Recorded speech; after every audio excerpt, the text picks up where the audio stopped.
Well, the presidential hopefuls, they have their eyes back on the campaign trail. New Hampshire has now delivered its primary vote. Republican Donald Trump and the Democrat Bernie Sanders, they're the winners there. Trump appealing to voters seeking a political outsider, and Sanders riding a wave of support from young voters and independents to beat out Hillary Clinton. So a lot of people looking at the results, trying to figure out what's this mean for the candidates and the race. Political analyst Dr. Bart Rossi, he's here with us this morning. And Dr. Rossi, let's talk about Donald Trump first a little bit. You call this a historic night in politics because of Trump's win in part. I do, because I think his personality is so extreme. I mean, he's so narcissistic. He's so much in touch with himself, egocentric. He brags. He talks about himself. He does it extremely well. He markets himself. But I think it presents a conflict. I mean, psychologists like myself like to talk about conflicts, you know, and this is an approach avoidance conflict now for the GOP. Trump has made it that way. I mean, do they approach this guy or do they want to avoid him? And remember, 65% of the folks did not vote for him.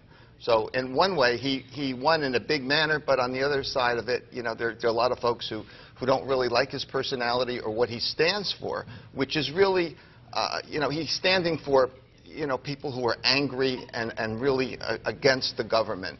And there are a lot of folks who think there are other ways to approach politics. Yeah, he's shown he can win, and now we'll see what happens with That's that right. when he moves into the other states if it continues. Let's talk about maybe one of the bigger stories, surprising stories, which is John Kasich kind of finishing second. And that's, you know, what do you take from that? Well, I think he deserves a lot of credit. He's presenting himself as a moderate, sensible guy, an adult in the room.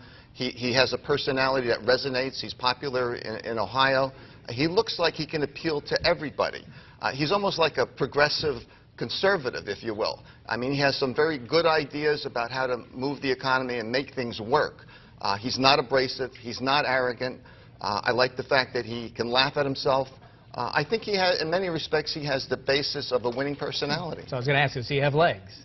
I think he could. I think it's going to be difficult, but he has a good shot now. All right. Senator Rubio was a big story out of Iowa when he finished second, falling maybe flat in a lot of opinions by finishing third. What happened to Marco Rubio?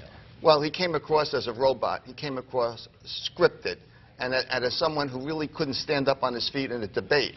Rarely do I give someone an F in a debate. He gets an F. And I really think he's kind of disqualified himself going forward for the nomination. I don't see how he comes back from this. I think he's hurt himself. He has not projected his personality like a winner. He doesn't look like he has enough substance or I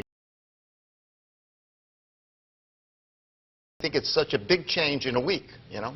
Let's talk Democrats now. Hillary Clinton squeaks through Iowa but loses in New Hampshire, pretty big. You think you've got advice. What do you think she needs to do?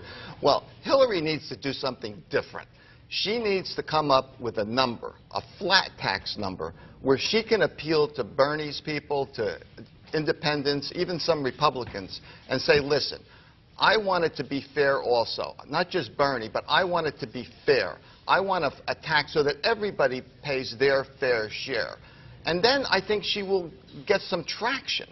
Right now, I think she presents herself very well as a person, but she needs something that's going to make it work and gain some traction for her. And I think a flat tax approach where everybody pays something will make a big difference for her. Well, we have changed the race one more time, and we'll be talking to you again, Dr. Rossi, after these primaries continue.